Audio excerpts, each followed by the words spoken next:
자, 오늘 우리에게 주시는 하나님 말씀 역대상 29장입니다. 역대상 29장 10절에서 19절까지의 말씀 함께 보도록 하겠습니다. 역대상 29장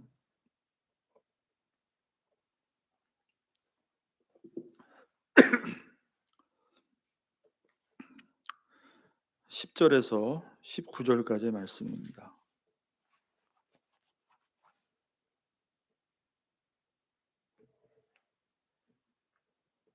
자, 찾으셨으면 10절부터 19절까지 제가 봉독해 드리도록 하겠습니다.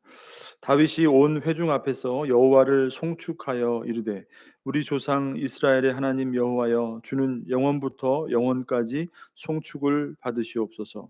여호와여, 위대하심과 권능과 영광과 승리와 위엄이 다 주께 속하였사오니 천지에 있는 것이 다 주의 것이로소이다.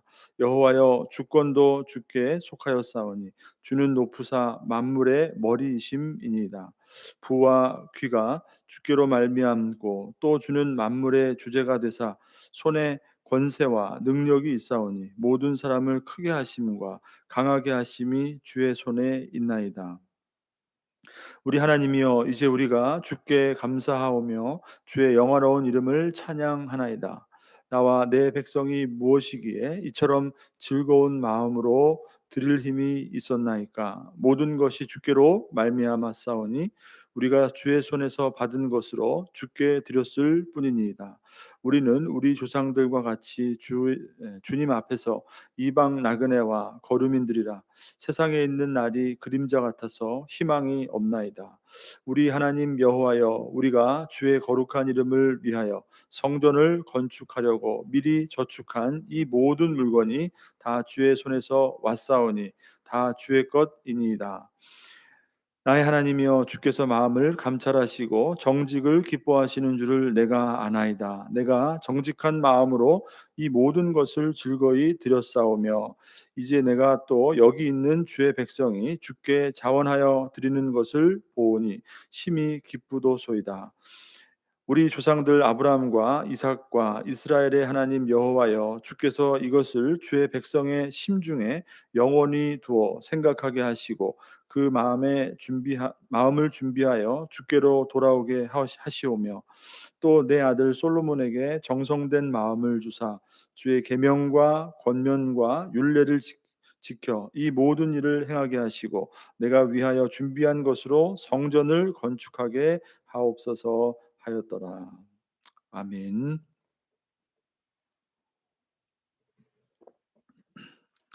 자, 여러분, 오늘은 역대상의 말씀이죠. 지난 시간 열왕기 상하 모두 이제 2시간에 걸쳐서 끝나게 되고, 이제 오늘 역대상, 그리고 다음 주 역대하, 이제 2시간에 걸쳐서 역대기의 내용을 우리가 한번 살펴보도록 하겠습니다. 자, 여러분, 우리가 실패의 원인을 알았다면 이제 남은 것은 앞으로 그 실패의 원인을 가지고 이제 어떻게 해야 할 것인가, 어떻게 살아야 할 것인가, 이것이 남아 있는 중요한 과제라고 할 수가 있겠죠. 국가나 어떤 작은 공동체나 또 어떤 우리의 인생이나 또 개개인의 삶이나 이 과거라는 것은 그냥 지나가는 시간에 불과한 것이 아니라 그 과거를 통해서 우리는 무엇을 얻을 수 있냐, 이제 우리가 앞으로 나아가야 될 그 방향을 그 과거가 우리에게 제시해 준다는 것을 알 수가 있어요. 우리가 계속해서 이제 이 성경에 나와 있는 역사서를 살펴보고 있는데, 역사서를 기록한 가장 중요한 목적이 바로 그와 같다는 것입니다. 하나님의 택함 받은 백성들이 과거를 거울 삼아서, 과거의 실패를 거울 삼아서 현재를 비추어 보고, 또 현재를 비추어 볼 때 앞으로 나아가야 될 그 미래의 방향이 어떠한 방향인가, 그 올바른 방향을 찾도록 그것을 위해서 기록한 것이 역사서라고 이제 할 수가 있는 것이죠. 그러니까 오늘 우리가 또 살펴보게 될 이 열왕기 상하에 이어서 역대기 상하, 이 내용도 역사서로서 우리에게, 이스라엘 백성들에게 그러한 교훈을 주는 목적으로 기록되었다는 것을 우리가 알 수가 있는 것입니다. 자, 한마디로 간단하게 요약해서 말씀드리자면 열왕기 상하, 우리가 이제 2주간 살펴봤던 열왕기 상하의 기록 목적은 이스라엘 백성들이 하나님 앞에서 실패한 원인이 과연 무엇인가, 왜 실패하게 되었는가, 이것이 기록 목적이에요. 한마디로 딱 간단히 말하면. 자, 그러면 역대기 상하, 우리가 살펴보는 이 역대기의 내용, 이것을 한마디로 줄인다면 뭐예요? 그러면 앞으로 이제 우리가 어떻게 살아야 하는가, 이것을 가르쳐 주는 것이, 예, 그것이 바로 역대기 상하의 기록 목적이고 내용이라고 할 수가 있다는 것이에요. 자, 역대기 상하로 기록된 이 역대기는 열왕기 상하와 마찬가지입니다. 원래는 한 권으로 되어 있는 책이었는데 후대에 상하로 이렇게 두 권으로 나누어지게 되죠.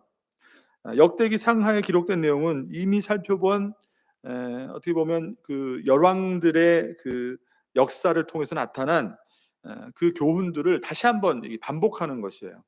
열왕들을 통해서 나타난 그 역사들, 이스라엘의 그 역사들, 그것들을 다시 한번 반복해서 기록하고 있는 것이 역대기, 그 역대 상하의 내용이라고 할 수가 있습니다. 자, 정확히 말하면 역대상은 사무엘하죠. 사무엘하. 그러니까 다윗의 왕조에 초점을 맞추고 있는 사무엘하의 내용. 그러니까 사울 왕이 죽고 다윗 왕이 왕위에 오른 후로부터 나라가 견고히 세워지게 되고 그 다음에 통일 왕국을 세우게 되는 다윗 왕의 일대기에 대해서 기록하고 있는 사무엘하의 내용을 어느 정도 다시 반복해서 기록하고 있는 내용이 바로 오늘 우리가 살펴보게 될 역대상에 대한 내용이에요. 자, 그럼 역대하는 어떤 내용인가? 그것은 열왕기 상하의 내용이라고 보면 됩니다. 지난주하고 지난주 두 주간에 걸쳐서 봤던 열왕기 상하의 내용을 다시 한번 반복하는 거예요.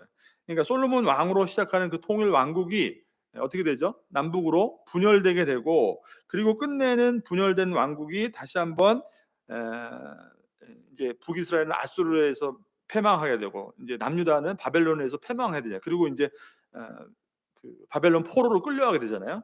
그 기록들을, 물론 이제 북이스라엘에 대한 기록은 기록하지 않고 있는 것이 특징이라고 할 수 있습니다. 나중에 설명을 드리겠지만 이 역대기 하에서는 어, 그 열왕기 상하의 내용 중 남유다에 대한 내용들만 기록하고 있다는 것이 특징이에요.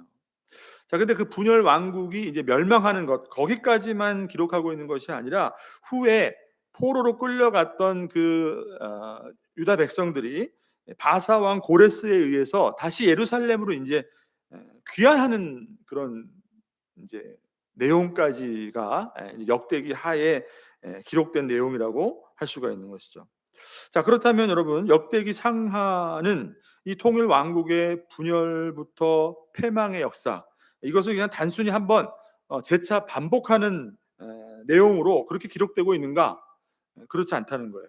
내용은 어느 정도 반복되는 동일한 그 역사적인 기록을 가지고 있지만 어떻게 보면 새로운 관점에서 그 역사를 다시 한번 재해석하고 다시 기록하는 것이 바로 역대기 상하에 기록된 내용이고 기록된 목적이라고 할 수가 있는 것이에요. 자, 많은 학자들이 이 역대기의 저작 시기를 언제로 보냐면 주전 4세기로 보고 있습니다. 주전 4세기.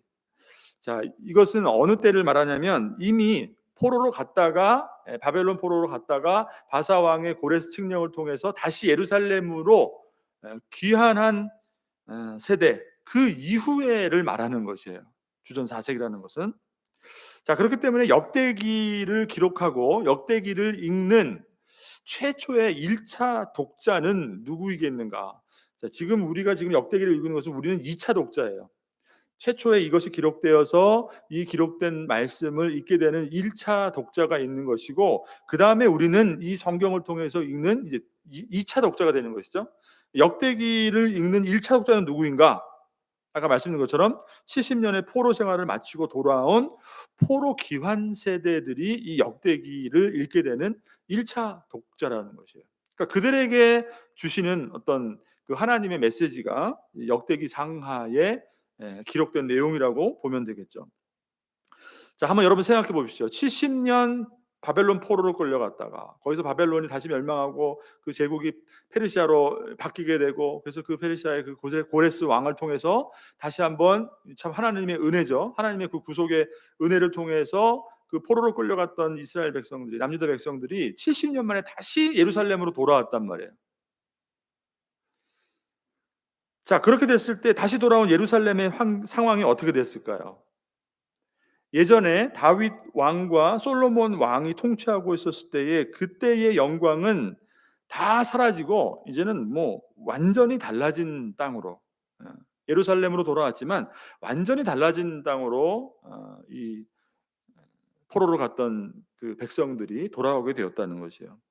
자, 더군다나 이 귀환한 그 포로로부터 귀환한 세대들은 대부분이 포로 기간 중에 태어난 2세대들이란 말이에요. 그러니까 지난 역사를 잘 알지 못하겠죠. 그 2세대들이기 때문에 지금 자신들이 놓여 있는 그 현실, 포로에서 돌아와서 예루살렘에 도착해 있지만 자신들 앞에 놓여 있는 현실과 이전에 하나님이 조상들에게 주신, 그들에게 주셨던 그 하나님의 축복 아래 누렸던 다윗과 솔로몬 시대의 영광과는 너무나도 거리가 먼, 그런 현실 속에 지금 살아가는 포로 귀한 세대들이란 말이에요. 자, 그렇기 때문에 여러분, 이 귀한 세대들의 질문은 이제 더 이상 하나님이 도대체 어떻게 다윗에게 주신 그 언약에도 불구하고 이스라엘이 남과 북으로 분열할 수 있을까? 어떻게 우리들이 이방 나라들로부터 멸망당하게 되고 어떻게 포로로 끌려가게 될 수 있을까? 하나님이 어떻게 우리에게 그런 것들을 허락해 주실 수 있을까? 여러분, 더 이상 이런 질문이 아니라는 것이에요. 이 포로로부터 돌아온 귀한 세대들에게는 더 이상의 이런 질문은 그들이 할 질문이 아니라는 것이에요. 이것은 오히려 열왕기 상하에서 우리가 봤던 그 내용이잖아요. 그죠? 열왕기 상하는 무엇을 질문해요? 도대체 어떻게 우리가 하나님이 믿는 선택받은 백성인데도 불구하고 나라가 분열할 수 있을까? 왜 멸망할 수 있을까? 어떻게 포로로 끌려갈 수 있을까? 이게 질문이었다면, 이게 관심이었다면 이 역대기 상하는 그런 질문이 아니란 말이에요. 더 이상. 오히려 귀환에서 돌아온 세대들은 포로 생활로 인해서 이미 시간이 많이 지났기 때문에 거의 대부분이 아까 말씀드린 것처럼 포로 중에 태어난 2세대들이기 때문에 이들에게 정말 중요한 질문은 뭐냐면, 정말 우리가 하나님의 백성이 맞는가? 여러분, 이것이에요. 정체성에 관한 질문이란 말이에요. 우리가 하나님의 은혜로, 그죠? 그것이 성경에 약속된 것이었지만 하나님의 은혜로 예루살렘으로 다시 돌아왔는데 정말 우리가 하나님의 백성이 맞기는 맞는 거야? 그죠? 하나님의 약속이 아직도 우리에게도 지금 이런 상황인데 예루살렘에 돌아왔는데 아무것도 없고, 그죠? 다 폐허가 된 상황에서 하나님의 약속이 우리에게도 아직도 유효한 거야? 그거는 어머니 아버지들만 그 세대에서만 이야기하는 거 아니야? 그죠? 이것이 그들이 갖는 질문이었다는 거예요. 포로로부터 다시 돌아오는 게 정말 하나님의 은혜이고 이것이 정말 맞는 거야? 이것이 그들이 갖는 질문이었단 말이에요. 그러니까 과연 우리가 누구냐? 그죠? 라는 이 정체성의 문제를 회복하는 것이 이 70년 포로를 마치고 돌아온 귀한 세대들에게 있어서 가장 중요한 문제인 것이고, 그 다음 이러한 폐허 더미 속에서 과연 우리가 무엇부터, 어디서부터 어떻게 시작해야 되는가, 이것을 가르쳐 주는 것이 바로 역대기라고 할 수가 있는 것입니다. 그리고 시작한다면 과연 우리가 어떤 희망과 목표를 가지고 우리가 살아야 되는 것인가, 그리고 시작한다 해도 그것이 과연 가능한 것인가, 이전에 허락했던 하나님의 영광을 회복할 수 있는가에 대한 그 답을 주는 것이 바로 역대기라는 것이에요. 자, 그래서 결국 그 답을 통해서 시리와 낭망에 빠져 있는 귀한 세대들에게 위로와 격려를 주기 위한 것이 역대기의 기록 목적이라고 할 수가 있는 것이에요. 자, 이런 관점에서 역대기를 바라본다면 이것은 마치 무엇과 비슷하냐면, 여러분, 애굽에서 430년 동안 노예로 살았던 이스라엘 백성들이 출애굽을 했단 말이에요. 그러니까 여러분, 430년이라는 기간 동안 애굽에서 바로의 그 압제 밑에서 그렇게 노예로 살았던 이스라엘 백성들이 가장 심각한 문제는 무엇이냐면, 하나님의 은혜로 애굽으로부터 건짐을 받았는데, 인도함을 받았는데 과연 자신들이 누구냐는 거예요. 그리고 그렇게 놀라운 그 기적을 통해서, 은혜를 통해서 자신들을 구원해 주신, 애굽으로부터 건져 주신 하나님이 과연 어떤 분인가? 여러분, 이것을 가르쳐 주기 위해서 모세를 통해서 기록하게 한 것이 바로 창세기란 말이에요. 그러니까 그것과도 굉장히 맥락을 같이 한다고 할 수가 있는 것이죠. 애굽에서 이스라엘을 인도해내신 분이 어떤 분이냐면 바로 이 우주 만물을 창조하신 바로 창조주 하나님이라는 것을 창세기가 처음부터 가르쳐주고 있잖아요. 그리고 만물을 주관하신 창조주 하나님이라는 사실을 가르쳐주고, 아브라함과 이삭과 야곱에게 언약을 주신 그 언약의 하나님이, 그분이 우리를 구원하셨다는 것이에요. 그분이 우리를 구원하셨기 때문에 우리도 바로 그 언약 안에 있는 하나님의 백성, 430년 동안 바로의 압제 가운데 노예로 살았던 그들에게 너희들도 바로 하나님의 백성이라는 것을 깨닫게 해주시고, 앞으로 이제 약속된 그 가나안 땅까지 가야 되는데 그 험한 여정을 누구를 의지하며? 그들을 구원해 주신 하나님의 그 구원자의 손길에 모든 것을 전적으로 의지함으로, 하나님을 따름으로 이제 가나안 땅까지 가야 된다는 사실을 깨우쳐 주고 하나님을 의지하도록 한, 그것이 바로 창세기란 말이에요. 그러니까 그것과 어떻게 보면 이 역대기, 포로로부터 귀환한, 아무것도 없고 모든 것이 폐허된 것으로부터 처음부터 다시 시작해야 되는 그들에게 과연 너희들이 누구인가? 하나님의 언약의 백성. 지금 이런 현실 가운데에서도 하나님의 언약은 너희들에게 유효한가라는 것을 가르쳐주고 있는 것이 바로 역대기라는 거예요. 그럼 그렇게 하기 위해서 우리가 무엇부터 어떻게 시작해야 되고 무엇을 해야 되고 어떻게 살아야 되는가, 이것을 가르쳐주는 것이 바로 역대기라는 것입니다. 그러니까 지금 우리에게도 여러분, 예, 유효한 말씀인 것이죠. 하나님 앞에 늘 다시금 우리의 삶을 재정비하고 다시 시작해야 되는 저와 여러분의 삶을 통해서 우리가 바라봐야 될, 무엇을 먼저 붙들고 어떻게 살아야 되는가, 여기에 대한 하나님이 주시는 아주 중요한 메시지가 이 역대기에 기록되어 있다고 할 수가 있는 것이라는 거예요. 자, 그렇다면 이러한 내용들을, 아주 중요한 내용들을, 역대기는 과연 그러면 어떤 주제들을 가지고 이렇게 포로에서 돌아온 귀한 세대들에게 믿음을 주고 소망을 주고 있는가? 자, 한 두 가지 정도로 살펴볼 수가 있어요. 첫 번째는 다윗 왕조의 관점에서 본 하나님의 주권적인 구속 역사라는 그런 주제를 가지고 역대기를 기록하고 있다는 것이에요. 자, 포로에서 돌아온 유다 백성들에게, 그들은 여전히 하나님의 선택된 백성이며 하나님은 여전히 신실하게 하나님의 백성에게 언약을 이루어 주시고 그 땅을 반드시 회복시켜 주실 것이라는 메시지를 통해서 이제 막 돌아온 그 귀한 세대들에게 힘을 주는 거예요. 용기를 주는 거예요. 소망을 주는 거예요. 자, 열왕기서는 여러분 이스라엘의 역사를 어떤 관점에서 기록했냐면 선지자적인 관점에서 기록했어요. 선지자적인 관점이라는 것은 뭐냐면 하나님의 말씀을 대언하는 선지자를 통해서 그들의 죄를 지적하고, 그죠? 하나님 앞에 우상 숭배했던 그들의 역사를 발가벗기듯이 선지자의 입술을 통해서 증거하게 하여서 하나님 앞에 이 죄를 깨닫게 하고 돌아오게 하는 이 선지자적인 관점에서 기록하고 있는 것이 열왕기 상하에 기록된 관점이라는 것이에요. 자, 그렇다면 역대기는 과연 무엇인가? 역대기는 좀 다릅니다.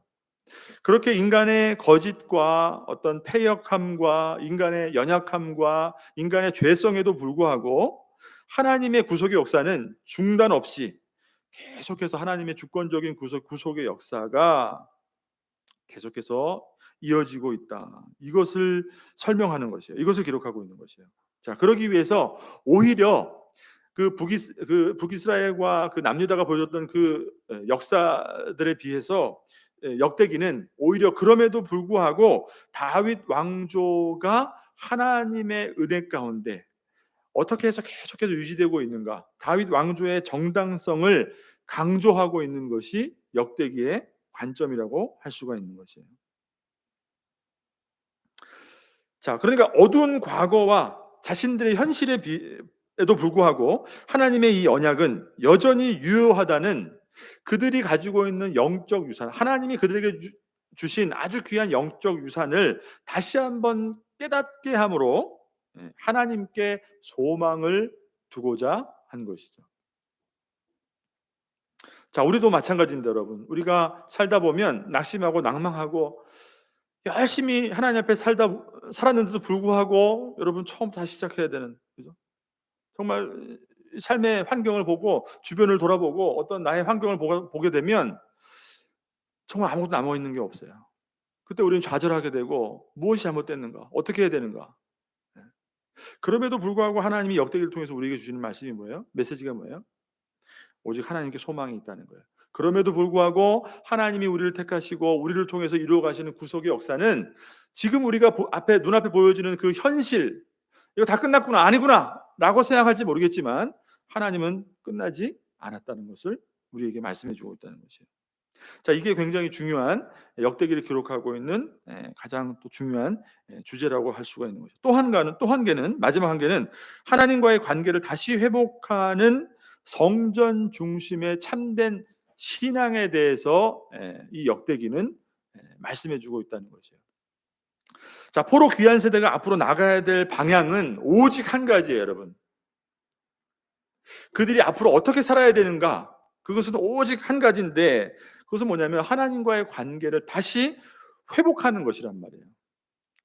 자신들이 어떠한 존재인가, 정체성을 다시 회복하고 하나님은 어떤 분인가, 그것을 깨달아서 하나님과의 관계를 다시 한번 회복하는데, 그러기 위해서 가장 중요한 것이 뭐예요, 여러분? 그냥 회복하는 것이 아니라 성전 중심의 이 예배 공동체를 다시 회복하는 거예요. 그것을 통해서 옛날에 다윗 왕조와 솔로몬 때의 그 부귀와 모든 영광을 하나님이 그렇게 허락해 주고 했던 것처럼 그 영광을 다시 회복하기 위해서는 가장 중요한 게 뭐예요? 하나님과의 관계를 회복해야 되는데, 그것은 성전 중심의 예배 공동체를 다시 회복하는 것이다. 이것을 통해서 돌아갈 수 있다. 이것을 말씀해 주고 있다는 것이에요. 자, 이스라엘이 분열하고 패망하고 끝내는 포로로 끌려가게 되었던 가장 근본적인 영적인 문제는 뭐였습니까, 여러분? 그들이 하나님을 예배하지 않았다는 거예요. 우상을 섬겼다는 것이에요. 성전은 이스라엘 백성에 있어서 아주 특별한 것이죠. 우리가 출애굽기를 통해서도 우리 성막을 이렇게 계속 말씀을 살펴보고 있는데, 이스라엘 백성들에게 이 성전이라는 것은 굉장히 중요한 의미를 가지고 있단 말이에요. 하나님께서 자기 백성을 잊지 않으시고 그들과 함께 하시며 그들 가운데 함께 거하시고 있다는 하나님의 임재의 증거를 나타내고 있는 것이 바로 성전이란 말이에요. 근데 그들이 범죄하여서 하나님을 먼저 떠나게 된 것이고, 하나님의 율법을 먼저 버리게 된 것이고, 그리고 하나님을 예배하지 않고 우상을 섬겼기 때문에, 우상도 섬기고 하나님도 섬겼기 때문에 결국 그 범죄로 인하여 그들에게 내린 심판의 결과를 이스라엘 백성들이 경험하게 되었다는 것이에요. 자, 그러니까 이제 포로 귀한 세대가 앞으로 살아야 되는데 어떻게 살아야 되느냐? 답이 하나예요. 방향은 딱 정해져 있는 거예요. 그들의 삶의 목표에서 가장 우선해야 될 것이 무엇인가? 바로 그것은 참된 성전을 회복해야 된다는 것이에요. 참된 성전을 회복하라는 것은 단순히 눈에 보이는 성전을 건축하고, 이제 나중에 되게 되면 역사서를 보게 되면 성전을 다시 이제 재건하는 장면이 나오게 되죠. 단순히 눈에 보이는 성전을 재건하는 것이 다가 아니라 참된 성전을 중심으로 하는 하나님의 예배 공동체, 하나님을 진심으로 예배하고 하나님을 진심으로 섬기는 그 예배 공동체를 회복하는 것, 그것이 가장 우선적인 그들의 삶의 목표가 되어야 되고 삶의 방향이 되어야 된다라는 것을 말씀해 준다는 것이에요. 자, 특별히 포로기 이후 이 귀한 세대들은 앞으로 성전을 다시 재건해야 될 세대이기 때문에 역대기에서는 이러한 성전 중심의 신앙 회복을 굉장히 강조하고 있는 것이 특징이기 때문에, 당연히 그것을 회복하는, 성전의 기능을 회복하는 그 중심에는 누가 있겠어요? 바로 하나님이 구별하여서 세워주신 레위인들, 제사장들, 이런 사람들이 있단 말이에요. 그러니까 역대기를 보게 되면은 그 성전 기능의 중요한 역할을 감당해야 될 제사장의 역할과 그들의 족보에 대해서 굉장히 상세하게 기록하고 있는 것을 보게 돼요. 그러니까 그런 관점에서 성경을 그렇게 기록하고 있던 것이죠. 그러니까 오직 성전의 그런 영광을 회복하는 것을 통해서 이전에 누렸던 성전 건축을 통해서 다시 한번 하나님의 영광을 그들 가운데 회복시켜 주시고자 하시는 하나님의 그러한 아주 참 뜻이 담겨 있는 것이 역대기라고 할 수가 있는 것입니다. 자, 그럼 이제 성경의 내용을 한번 구체적으로 좀 간단하게 한번 살펴보겠습니다. 여러분 1장을 한번 보시겠어요?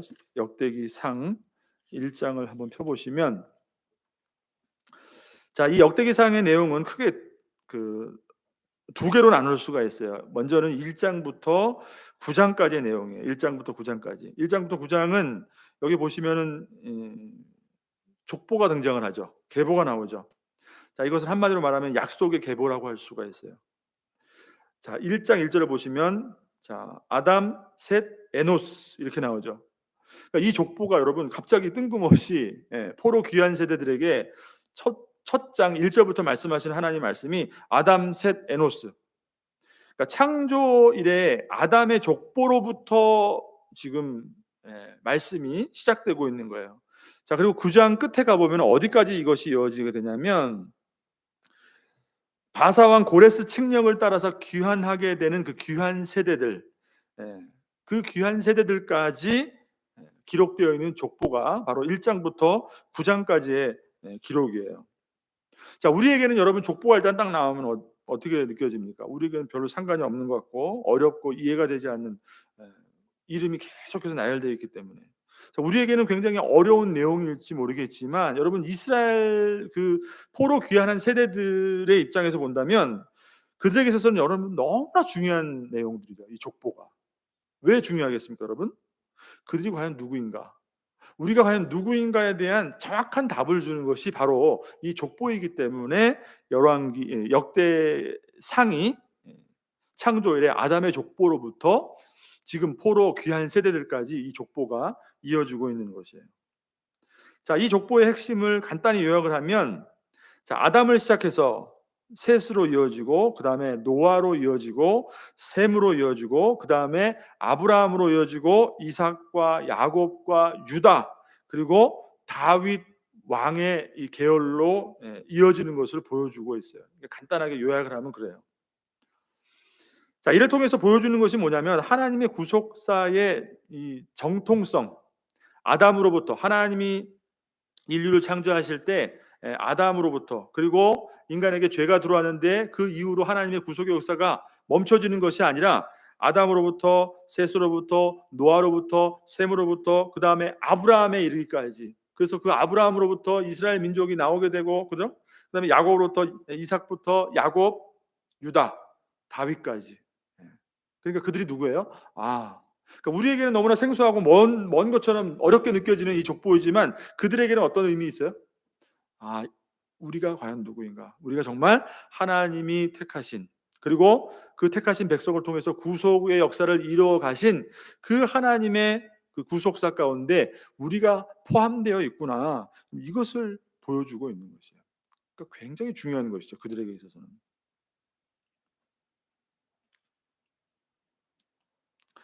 자, 우리들도 여러분 살다 보면 정말로 우리가 하나님 백성인가? 정말 우리가 하나님의 은혜를 받아 이 땅을 살아가고 있는 주님의 백성인가? 여러분, 우리가 이것을 의심할 때가 있어요, 없어요? 있단 말이에요. 왜요? 현실을 볼 때 우리가 그런 생각을 한단 말이에요. 현실은 너무나 하나님과 거리가 먼 것 같고 하나님의 은혜와는 정말 하나님의 택한 백성인가? 우리가 현실을 볼 때 그렇게 느낄 때가 있단 말이에요.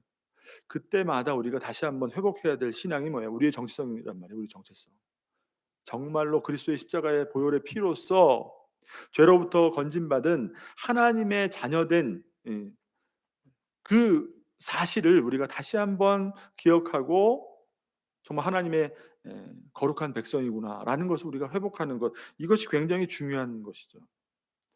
자, 그렇기 때문에 이 족보를 그러한 관점에서 우리가 바라보면 이해가 되는 것이죠. 자, 특별히 이 3장은 다윗 왕부터 포로기까지의 족보를 강조하고 있어요. 3장을 보세요. 자, 다윗에게 세워주신 언약과 그 왕위가 절대로 폐하여지지 않고, 그럼에도 불구하고 포로까지 끌려갔다가 지금 돌아온 지금 현실에도 그 다윗의 왕조가 어떻게 계속해서 이어지고 있다는 것을 영원히 하나님의 약속의 말씀대로 영원히 견고하다는 것을 보여주고 있는 것이에요. 자, 그래서 더 나아가서는 이 다윗의 족보를 통해서 하나님이 그 족보를 통해서 언젠가는 오게 될 메시아, 그죠? 다윗 왕보다 더 훌륭한 왕을 하나님이 보내주셔서 그 이전의 영광을, 하나님 나라를 다시 한번 회복시켜 주실 것이라는 그 약속을 다시 한번 굳건히 믿게 하기 위해서 이 다윗의 왕조, 이 계보를 기록하고 있는 것이죠. 자, 그렇게 해서 1장부터 9장까지의 내용을 우리가 보면 될 것 같고, 그 다음에 10장부터 마지막 29장까지의 내용이에요. 여기는 아까 말씀드린 것처럼 솔로몬 왕이 죽고 이제 다윗 왕이 왕 위에 오르게 된 이후로부터 이제 그 나라가 견고하게 세워지고 통일 왕국을 어떻게 이루게 되는가, 그 과정, 다윗에 대한 일대기를 기록하고 있는 것이 바로 10장부터 29장까지의 기록된 말씀이라고 할 수가 있어요. 자, 다윗 왕에 대한 그 기록의 관점은 그가 하나님의 말씀대로 땅을 차지하고 통일 왕국을 세움으로 하나님 나라의 기초를 세웠다는 것과, 그죠? 하나님 나라의 기초를 세웠다는 것과 성전을 건축하기 위해서 그가 어떤 준비를 했는가, 이것에 대해서 기록하고 있다고 보면 될 것 같아요.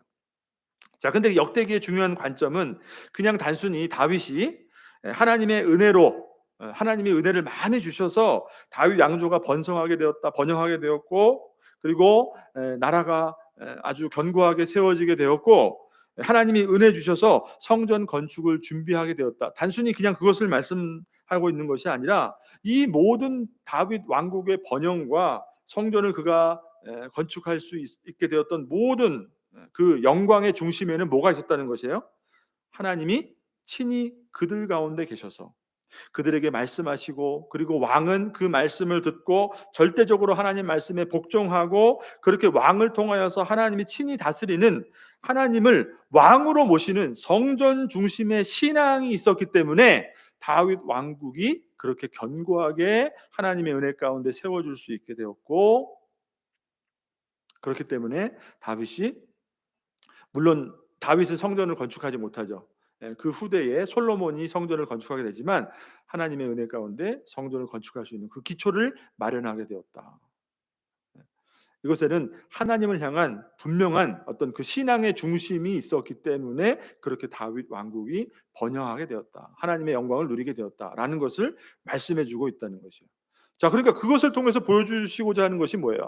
그러니까 포로 귀한 세대들에게 정말 우리가 누군지도 모르겠고 하나님이 정말 살아계셨는지, 그렇다면 왜 우리가 이런 형편에 예루살렘에 돌아왔는지, 예루살렘에 돌아왔는데도 불구하고 정말 그것이 맞는 것인지, 그것도 현실을 볼 때 깨닫지 못하는 그들에게 이 다윗 왕국의 영광을 다시 한번 보여주면서, 우리가 정말 회복해야 될 것은 하나님을 향한 이 성전 중심의 신앙이구나. 그렇게 될 때 하나님이 다윗 왕국을 세워주시고 그에게 약속해 주신 것처럼 그 약속이 지금도 우리에게 여전하다면 우리가 무엇을 해야 되겠는가? 그죠? 정말 하나님을 향한 이 신앙, 성전 중심의 예배 공동체를 하나님 앞에 온전히 세우는 것, 이게 바로 최우선이구나라는 것을 깨닫게 해주신다는 것이에요. 자, 그렇기 때문에 그 10장에서 29장의 내용을 간략하게 요약을 해보면, 먼저 10장부터 21장까지의 내용을 한번 보시기 바랍니다. 10장부터 10장을 한번 가보세요. 역대상 10장, 역대상 10장에서 29장까지인데 10장부터 21장까지 또 한 단락을 나누게 되면, 자, 이 부분이 사무엘 하에 기록된 내용과 많이 중복이 되는 그런 내용이에요. 사무엘 하에 이미 기록된 내용들이 여기에 다시 한번 기록되고 있다는 것이에요. 자, 여기서는 다윗 왕조의 번영, 다윗 왕궁이 어떻게 견고하게 세워지게 되었는가, 그 과정에 대해서 기록하고 있어요. 자, 근데 그냥 단순히 똑같이 사무엘 하에 기록된 관점으로 기록된 것이 아니라 조금은 다르단 말이에요. 자, 어떤 부분에서 다르냐면 15장에서 16장을 한번 여러분 보시겠습니다. 15장에서 16장, 15장을 한번 펴보세요. 자, 15장에서 16장의 내용을 이렇게 보게 되면 예루살렘으로 법궤를 운반하는 그런 장면이 나와요. 예루살렘으로 다윗이 하나님의 법궤를 운반하는 그 내용을 기록하고 있는 내용인데, 이 똑같은 동일한 내용을 사무엘 하에서도 여러분 기록하고 있습니다. 사무엘 하 6장에서도 기록하고 있는데, 거기에 보게 되면 여러분 이 동일한 내용을 굉장히 압축해서 기록하고 있단 말이에요. 자, 근데 역대기는 어떤 관점으로 기록하고 있냐면 벌써 15장, 16장 굉장히 좀 자세하게 방대하게 기록하고 있는데, 이유는 뭐냐면 법궤가 여러분 예루살렘으로 들어오게 된, 예루살렘 성 안에 안치된다는 것의 의미가 뭐예요? 그냥 하나님의 그 궤, 이 나무 상자가 그냥 들어오는 게 아니라 정말로 하나님이 그들과 함께 하시는 그 하나님의 임재라는 영적인 의미를, 아주 중요한 의미를 가지고 있기 때문에 이제 비로소 예루살렘은 하나님이 그들과 함께 하시며 그들에게 말씀하시고 그들을 친히 다스리는, 정치적으로나 종교적으로나 굉장히 이 다윗 왕국에 힘을 실어줄 이 중심지가 바로 예루살렘이 된다는 것을 의미하는 것이죠. 자, 그런 중요한 의미가 있기 때문에, 그렇기 때문에 사무엘 하에서는 그냥 간단하게 기록된, 압축해서 기록된 그 내용을 어떤 관점에서 역대기는 기록하고 있는가 보게 되면, 법궤를 운반하는 그 법궤 운반하는 그 어떤 그 사건에 대해서 그 임하는 다윗의 자세, 그리고 레위인들, 제사장들의 자세에 대해서 굉장히 자세하게 기록하고 있다는 것이에요. 자, 그게 차이예요. 자, 법궤를 운반하는 그 거룩한 행사에 앞서서 먼저 몸을 어떻게 해요? 성결하게 하고, 이런 기록들도 나오죠. 12절 말씀을 한번 보세요. 15장 12절. 그들에게 이르되 너희는 레위 사람의 지도자이니 너희와 너희 형제는 몸을 성결하게 하고 내가 마련하는 곳으로 이스라엘 하나님 여호와의 궤를 메어 올리라. 그러니까 사무엘하는 그냥 법궤를 옮겼다 이렇게 기록하고 있다면, 그것을 운반하기 위해서 그것을 책임지고 역할을 감당해야 될 레위인들, 제사장들이 어떻게 거룩하게 영적으로 준비되어져야 되는가. 그러니까 여러분 뭐예요? 무엇에 관점을 두고 있는 거야?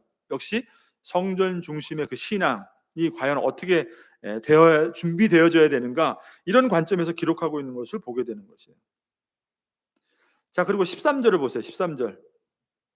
13절을 보시면 전에는 너희가 매지 아니하였으므로 우리 하나님 여호와께서 우리를 찢으셨으니 이는 우리가 규례대로 그에게 구하지 아니하였음이라 하니.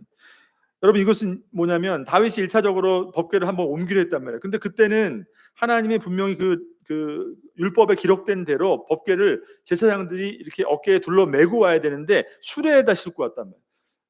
그래서 한번 그때 실패했단 말이에요. 그러니까 그거에 대한 것을 기록하고 있는 거예요. 전에는 우리가 하나님 말씀대로 이 법궤를 옮기는데 그것이 의미하는 바가 뭔지도 모르고 하나님 말씀대로 그렇게 거룩한 것을 거룩하게 다루지 못하고 그렇게 했던 그 일 때문에 우리가 한 번은 실패했는데, 지금은 우리가 그렇게 하면 안 된다라는 것을 기록하고 있는 거예요. 하나님 규례대로 말씀대로 우리가 해야 된다라는 것을 기록하고 있는 것이에요. 자, 그것뿐만이 아니에요. 자, 그러니까 하나님의 거룩한 임재에 대한 그 인식이 어떻게 돼요? 굉장히 지금 고조되어 있는 거예요. 우리가 여러분 그냥 예배에 참석하는 것이 아니라 정말 우리가 하나님 앞에 은혜를 알게 되고 우리를 깨닫게 되고 하나님이 어떤 분인지 알게 되면 어떻게 해요? 예배 한번 들어가는 그 시간도 우리가 굉장히 하나님의 임재에 대한 인식을 갖고 하나님 앞에 나가게 되지만, 우리가 그것을 깨닫지 못하면 어떻게 해요? 그냥 밥 먹듯이 그냥 늘 왔다 갔다 하듯이 예배하고 하나님 앞에 예물 드리고, 그 의식이 없기 때문에 그렇다는 거예요. 근데 벌써 역대기는 그런 관점에서 하나님의 거룩한 임재를 상징하는 이 법궤를 예루살렘으로 옮기는데, 그냥 옮기는 게 중요한 게 아니라 그 준비를 어떻게 해야 되느냐, 여기에 굉장히 초점을 맞추고 있다는 것이에요. 자, 그리고 뿐만 아니라 뒤에 가다 보면 찬양대 찬양이 법궤의 안치의 감격을 더욱더 고조시킵니다. 다윗이 찬양대를 통해서 찬양을 하나님 앞에 찬양하는 것, 이것은 자세하게 그 사무엘 하에는 기록되어 있지 않단 말이에요. 그리고 법궤가 들어오자마자 거기에 대한 다윗의 감사 찬양이 기록되어 있습니다.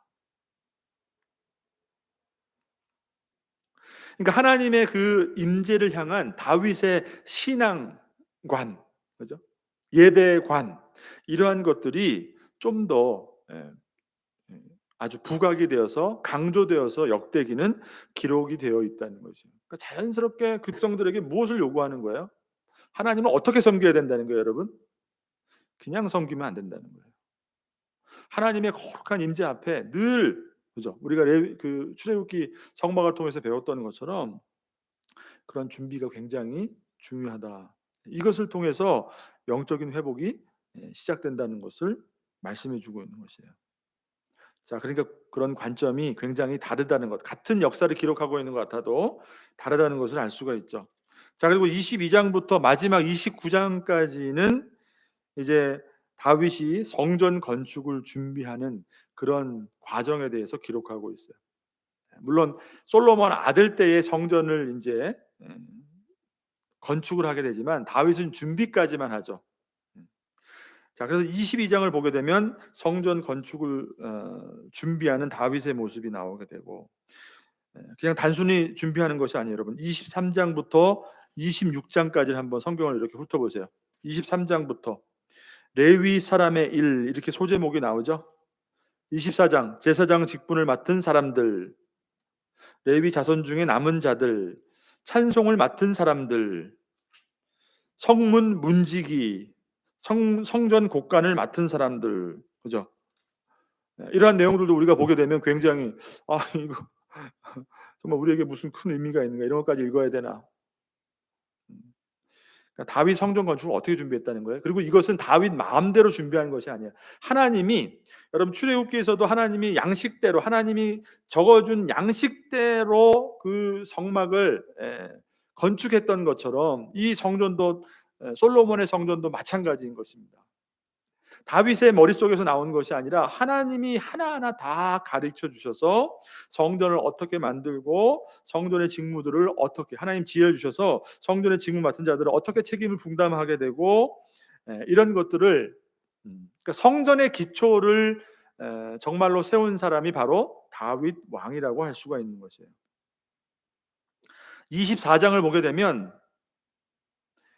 제사장들에 대한 기록들이 나오는데, 자, 이 숫자를 잘 이렇게 보게 되면 24반년의 제사장이에요. 그러니까 24조를 만들어서 제사장이 24조를 만들어서 성전을 빈틈없이, 그죠? 계속해서 그 24조를 통해서 돌아가면서 성전을 맡아서 그 봉사하도록, 그 역할과 기능을 다 할 수 있도록 24반년의 제사장들을 이렇게 세우게 되는 것을 보게 돼요. 25장에 성가대를 조직하죠. 26장에 성전 문지기의 직분을 또 기록하고 있죠. 자, 그리고 29장에 이제 이게 오늘 우리가 봤던 29장의 말씀이죠. 성전 건축에 대한 예물에 대해서 기록하고 있고, 그리고 이제 모든 것을 다 준비한 다윗이 하나님 앞에 감사 기도를 드리는 그러한 내용들이 29장에 기록되어 있고, 이제 역대 상이 마무리되는 것을 보게 됩니다. 여러분 다윗의 기도를 다시 한번 우리가 한번 좀 볼 필요가 있는데, 여러분 10절 말씀을 볼까요? 10절.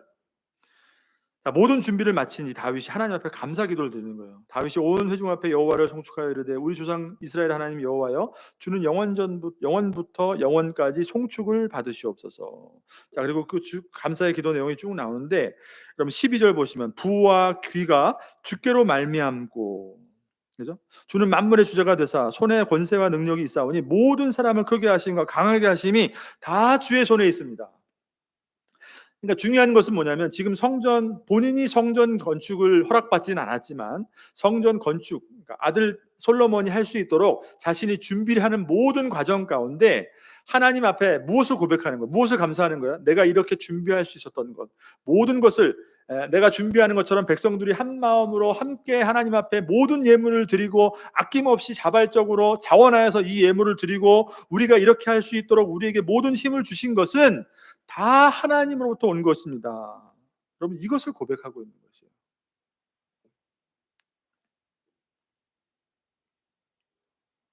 14절을 보세요. 나와 내 백성이 무엇이기에 이처럼 즐거운 마음으로 드릴 힘이 있었나이까. 모든 것이 주께로 말미암아 싸우니 우리가 주의 손에서 받은 것으로 주께 드렸을 뿐이니이다.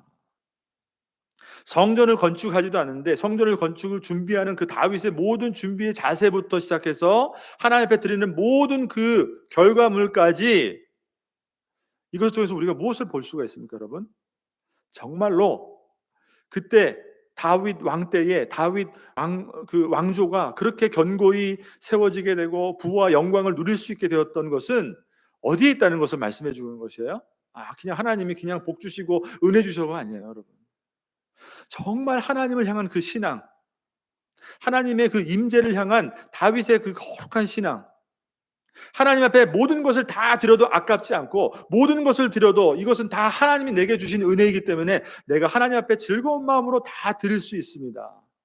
정말로 하나님을 향한 그 순전한 신앙이 다윗 왕조를 하나님 앞에 그렇게 부와 영광으로 그렇게 건재하게 든든하게 견고하게 세울 수 있었던 그 중심에는 다윗의 신앙이 있었음을 우리에게 가르쳐주고 있는 것이에요. 그러니까 포로 귀한 세대들에게, 여러분 포로 귀한 세대들뿐만이 아니에요. 그렇기 때문에 저와 여러분에게도 지금 동일한 메시지를 하나님이 주시는 것이에요. 가장 우리가 필요한 것, 가장 최우선, 하나님 앞에 어떻게 살아야 될까라는 주제를 놓고 우리가 하나님 앞에 가장 먼저 해야 될 것이 뭐냐면, 여러분 성전을 건축하라 말이 이런 얘기가 아니라 이 성전을 중심으로 하는, 그러니까 여러분 성전을 중심으로 한다는 것은 뭐예요? 그만큼 성전 안에서 하나님 앞에 드려지는 모든 예배를 준비하고 그 앞에 하나님 앞에 드리는 모든 예물과 그죠? 그런 모든 것들이 정말로 하나님 앞에 아낌없이 감사함으로 즐거움으로 자발적으로 하나님 앞에 드리는 그러한 신앙으로, 그렇게 공동체가 회복되어질 때 지금은 아무리 폐허가 되고 폐허 더미 속에 아무것도 찾아볼 수가 없고 성벽도 없고 성전도 없는 그런 귀한 세대들에게 앞으로 어떻게 해야 될 것인가, 이 신앙부터 다시 회복하면 하나님이 어떻게 해요? 이전의 모든 영광을 다 회복해 주시고 하나님 나라를 다시 그 땅에 반드시 세워 주실 것을 그들에게 그 소망을 보여주시는 것이에요. 여러분 우리에게 정말 필요한 것이 있다면 바로 이 역대기, 이 기록된 말씀을 통하여서 정말 다윗이 보여줬던 그 신앙, 여러분 이것을 회복하는 것, 이것이 참 어떻게 보면 하나님이 우리에게 원하시는 하나님 앞에서의 삶인 줄 여러분 믿으시기를 바랍니다. 성전 중심은 오늘날로 말하면 여러분 하나님 중심, 그죠? 말씀 중심, 교회 중심의 신앙인 것이에요. 여러분 정말로 우리가 살아가는 모든 형편, 하나님 앞에 드릴 수 있는 것, 여러분 정말로 그것이 내 것이 아니라 하나님 것으로 여러분 인정하고 드리십니까? 모든 것을 다 하나님 앞에 내어드려도 이 모든 것이 하나님으로부터 왔기 때문에 내가 감사함으로 즐거움으로 자발적으로 하나님 앞에 드립니다. 정말로 성전 중심의 신앙이 여러분의 신앙이냔 말이에요. 여러분 얼마나 우리가 신앙을 갖고 하나님 앞에 신앙생활을 한다고 말은 하지만 정말로 부끄러울 정도로 하나님 앞에 여러분 내 인생과 내 삶과 내 시간과 물질과 여러분 최우선이 아닙니다. 차선이에요, 차선. 우리의 신앙은. 여러분 그러면 안 된다는 것이에요. 이제 역사서를 계속 보게 되면은 이런 현실 앞에 이들이 정말 어떻게 해요? 무너져 있는 성벽을 건축하고 성전을 다시 재건해야 되는데 누구를 통해서 합니까? 여러분 하나님이 그냥 기적으로 그냥 세워주시는 게 아니라 그 포로 귀한 세대들의 모든 백성들의 헌신을 통해서 성벽을 다시 재건하고 성전을 재건한단 말이에요. 하나부터 열까지 그냥 되는 게 아니란 말이에요. 그들도 살아야 했어요. 그렇기 때문에 성경을 보게 되면 하나님의 성전이고 성벽이고 뭐고 자기들 사느라고 바빠서 그런 거 신경 못 썼다고, 여러분 성경에 그런 것도 기록되어 있단 말이에요. 그렇지만 하나님이 저와 여러분에게 정말로 요구하는 것이 무엇일까요? 여러분 정말 우리가 하나님이 필요해서, 그죠? 하나님을 믿는 것이 우리의 삶에 필요한 어떤 목적이 있고 이유가 있어서 우리가 하나님을 믿는다면 그것은 온전한 신앙이 될 수 없습니다. 정말로 하나님 앞에 우리가 받은 은혜에 감사하며 즐거워하며 기뻐하며 하나님 앞에 나의 모든 삶을 다 전적으로 드려도 아깝지 않음을 우리가 고백하면서 하나님을 믿고 섬기는 것. 여러분, 이것이 바로 하나님이 우리에게 원하시는, 가장 우리에게 지금 삶의 변화를 촉구하시는 우리의 신앙의 자세인 줄 여러분 믿으시길 바랍니다. 다시 한번 이 역대기 상하의 내용을 여러분들 쭉 읽어보시면서 지금 우리의 상황, 어떻게 보면 모든 것을 다시 한번 처음부터 다시 시작해야 되는 것이에요. 아무것도 남은 게 없어요. 우리는 늘 그런 삶을 반복하며 살아갈 때가 많이 있습니다. 근데 결국 그것이 어디서부터 오는 건 줄 아세요, 여러분? 다 신앙의 실패예요. 신앙의 실패. 성전 중심의 그 신앙의 실패로부터 다시 한번 하나님 앞에 서게 되고 다시 한번 하나님 앞에 서게 되어야 되는 그런 우리의 삶의 어떤 반복적인 모습이라는 것이에요. 이런 신앙이 여러분 귀한 시대를 우리는 살아가고 있습니다. 정말로. 너무나 이기적인 시대를 살아가고 있기 때문에 하나님보다 내 삶이 우선이고 교회보다 우리 가정이 먼저이고 너무나도 이기적인 신앙의 시대를 우리는 살고 있단 말이에요. 다시 한번 이 말씀을 통해서 여러분 우리의 모습을 다시 한번 살펴보고 정말 눈에 보이는 것이 아니라 눈에 보이지 않는 우리의 마음의 중심을 통해서 하나님을 더 기뻐하고 하나님을 더 진실하게 섬길 수 있는 그런 저와 여러분